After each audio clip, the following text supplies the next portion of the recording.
Ladies and welcome back to another episode of Rebuilding Wimbledon. If we could get 400 likes on the video, that would be bloody amazing. And yeah, this month, I mean, I'm sort of almost apologetic at times because it's been... I can't even explain it. Whatever we did with that tactic, and I know I've started the last few episodes saying the same thing, has just been so I don't even know.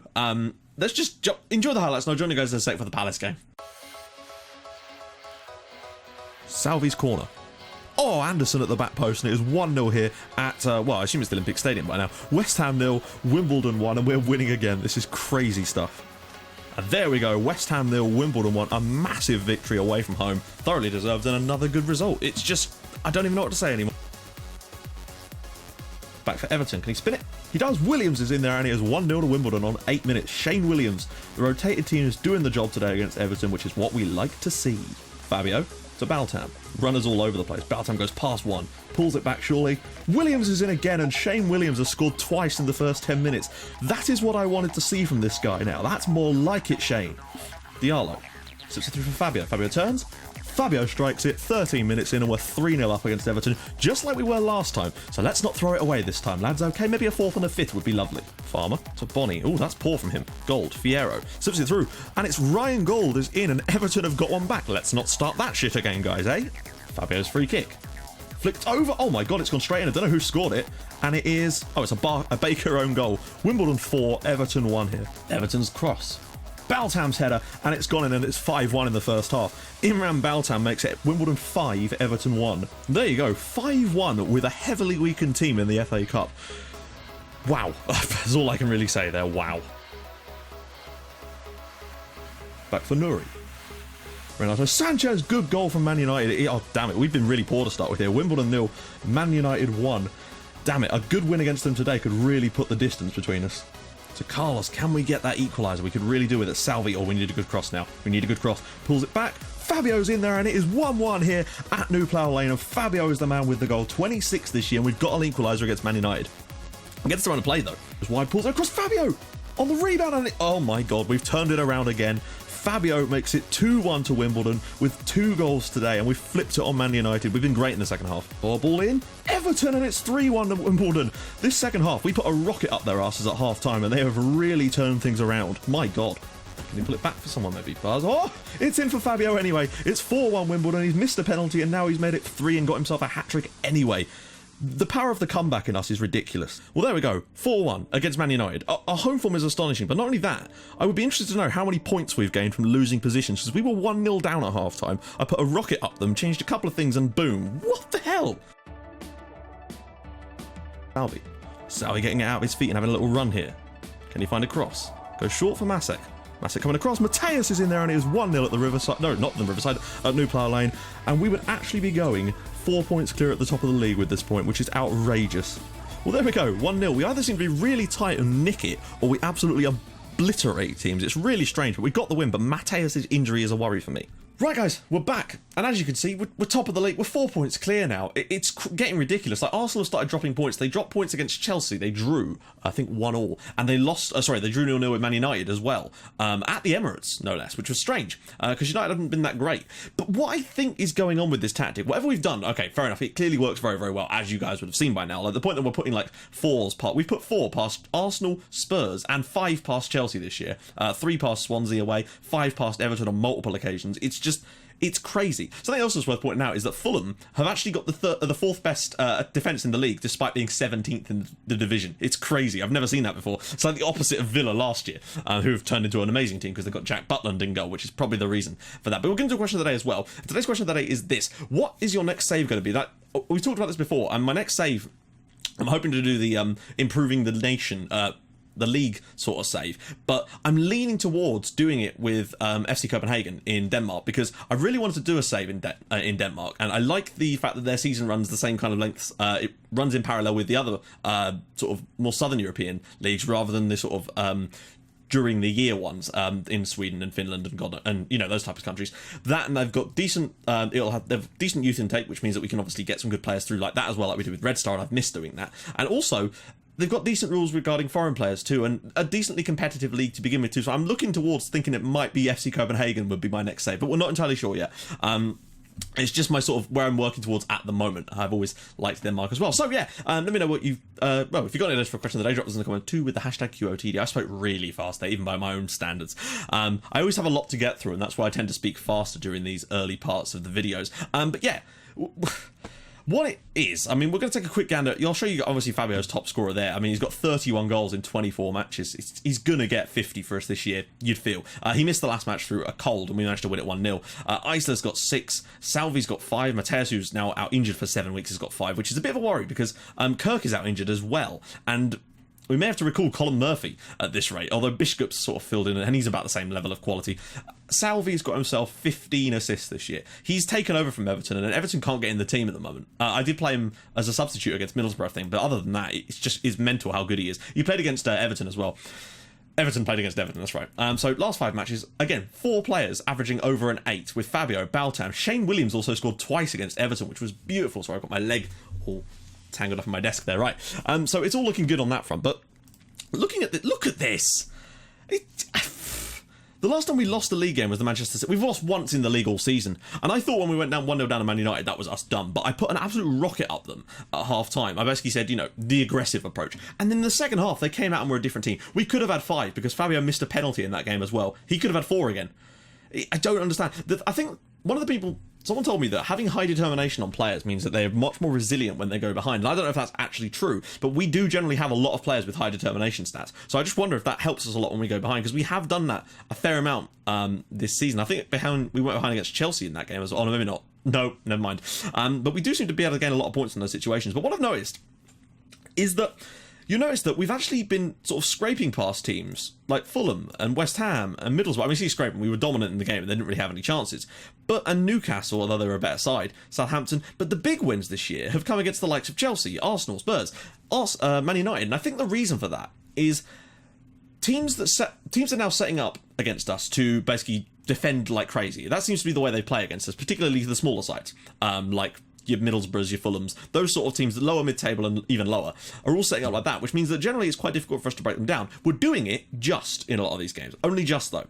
And the bigger teams, they come out to attack us because they're the bigger sides, they should be putting us on the back foot. So in so doing, they generally sometimes take the lead, sometimes they don't. But it opens up huge gaps and we seem to be able to exploit them like nobody's business. Now, Baltam is probably going to have a little rest for today's game. I'm going to bring in Eisler. Now, you notice that Eisler's actually fallen behind Baltam. That's how well Imran Baltam is developing right now. But I'm thinking that we could probably do with a bit of Eisler in there today. Baltam off the bench. Now, we've got 2 strikers on the bench again for no reason. So we're going to bring in... Who am I going to bring in? I'm thinking a bit of Shaney Williams. Let's have him as an option off the bench. I'm liking his work this year a little bit more. So we're going to go Gavfrascoli, Mankiw. He still hasn't had a free kick. I've not even seen him take one at goal, which is a shame. Anderson, Gomez, Achabahu, and you'll notice that we've got Alan Granger. He did actually sign for us in the end for £5 million, but he's not spectacular, to be honest. He's not the player I thought he was, and it was a bit of a rush buy, and it's one of those things, but we had to do it, and we had a bit of a...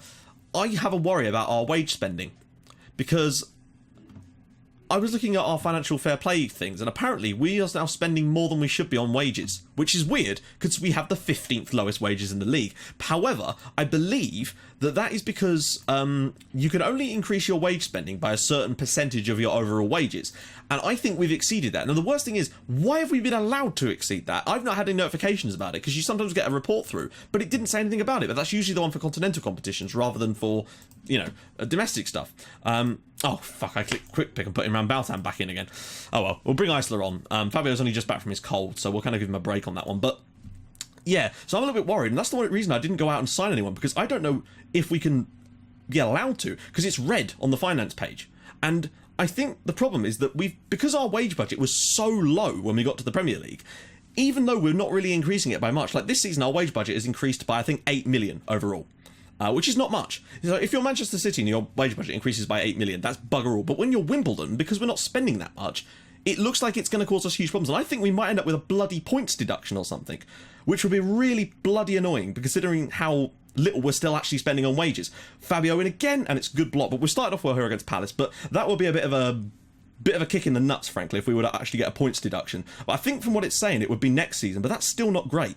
But you've got to say, at the moment where we're looking, we're 4 points clear at the top of the league. You have to start thinking that title is actually a serious possibility. Now, I was refusing to sort of admit that earlier in the season, but with the way we're playing in these games now, it has to, you know, Masek's got a new central dribbling PPM as well, which is even better. Salvi! Oh, my goodness me. Masek with the assist, Alessandro Salvi, and we have the lead again. And at this rate, we'll actually be 6 points clear at the 60 points from 23 matches is unreal. But I almost feel apologetic for it, because I'm thinking to myself, this can't be that entertaining to watch. But at the same time, I think like we've gone through such a spell of bad results that I'm enjoying this tremendously. I don't know if you guys are as well. Masek whips past his man, Fabio slips around the corner, and Alessandro Salvi, I think he's got more goals in his game than Everton as well. He's been one of the standout players this year, like one of the ones that he was brought in as a backup, and he's ended up claiming the role as his own. We've not hit the target. Oh, that's more like it. There we go. Kadarovec. Now, against the likes of Fulhams and Middlesbrough, we've only won those games 1-0, and I have a sense that maybe that's possible against Palace again today, because I mean, you saw the stats in those games at the end of the games. We probably should have scored more, but against Man United, I think we created 8 clear-cut chances against them. It was mental. Oh, that's not so good. Get across. Oh, dear. That didn't look like it was even in the box, but okay. Damn it. That is all our own, that's all our own doing. That's annoying. I was kind of hoping we could get away with another one of those cheeky little victories, but we may still be able to do it. Callum Wilson up for Palace, and it's scored. That's annoying, because they've really not done anything worthy of a goal, apart from win the penalty. Oh, don't go on to it. I mean, then again, I can't say downward spiral. Every time it looks like we're about to go into a downward spiral, we'll just pull it back out the bag again. Our goalkeeper actually kind of resembles Gabor Kiraly when he's dressed like that. I swear Kiraly used to wear exactly that colour scheme. That's annoying. We've been good. Not been super good. We've been better in other games lately. Then again, we are away from home. I'm actually going to put a rocket at them again. I'm far from pleased with what I just saw. Get out there and do it. Right, let's just take a little quick gander. Palace have done nothing. We've done a lot, but mostly from this right-hand side, because even the left-hand side passes are all in-field. And actually, I'm curious. There's a lot of penetration coming through the middle. I wonder. What system are Palace playing again? I've forgotten. Oh, wow. That looks like they've switched that. I don't recall them actually... Did they actually set up like that? I can't remember. I wonder if we should actually go down there, but also do that. But I might switch it to play through the middle, because what I've noticed is that we're actually getting passes into the box through the middle of them. I really do want to win this one. I want to keep this run going. We're actually unbeaten in 10 again now, and we've won like 5 in a row again, which is superb. But I feel like there's enough in this game to get us the result. I really do. Some performances from the likes of Carlos haven't been that on point today. We've had bids from those guys. Not from those guys, for those guys. Spurs are beating Manchester City as well. Come on, guys. There's got to be a goal in this somehow. Let's take a little look again. It's certainly looking better, but that might just be because we're concentrating on that side. I wonder if exploiting the middle might not actually be such a bad idea, but they've got a back... That, to me, doesn't suggest that there's going to be a lot of room through the middle, actually. We've not hit the target enough today. Do we get Shane Williams? Oh, my God, I took it, of course, because I did a quick pick when we came back to the screen, didn't I? So that means he's no longer on the bench either. I'm going to get Eisler on for Baltam. I know he's not played badly. I just kind of want someone with a little bit more crossing ability, perhaps. Salvi's done well today, so I'm probably not going to get Everton on. And I'm thinking as well, Gomez... Palace, are they notoriously quick? They haven't really done a lot, and I think maybe getting him on as well. I'm thinking in the next summer, defensive players are probably going to be my main goal, because we've got a decent amount of attacking threat at the moment. I'm actually going to put it back onto that right flank. And maybe just mix the passing up a tiny bit. I feel like there's another goal in this game for us. We've done well enough. If we were to only... This is what I mean, though. We've been sort of... Against teams that have set up to sort of really stifle us, we've been better... We've been better than them in most of these games. Oh, God, that's the last thing we need right now. It's Fabio going off, and I think that's us gone, unfortunately. Damn it. As long as that's not for too long, because we really are... We have no strikers otherwise. That's not going to be it, is it? Oh, guys. Like, we're the better side, obviously, and we have been, but we've had a few of these. Against Stoke, it was a bit like, look at that. The penalty is the only thing that's... We should be winning these games. The problem is, like, we've had a few of these matches. Really? They were... Oh, there we go. We've had a few of these games where we're better than other teams, but they've set up to defend against us, and they've done well. Fulham did it. Middlesbrough did it. Christ, who else did it? West Ham did it. The problem is, Palace actually got that cheeky goal with the penalty, and unfortunately we couldn't score that second one against them, because they really did set up shop after that, it would seem. And that's really cost us. But we're still 2 points clear at the top of the league of Arsenal, so, you know, dropped points is hardly a big thing for us at this point. We've only conceded 18 goals in 23 matches. It's annoying, though, because I don't remember the last time we dropped points in a live com.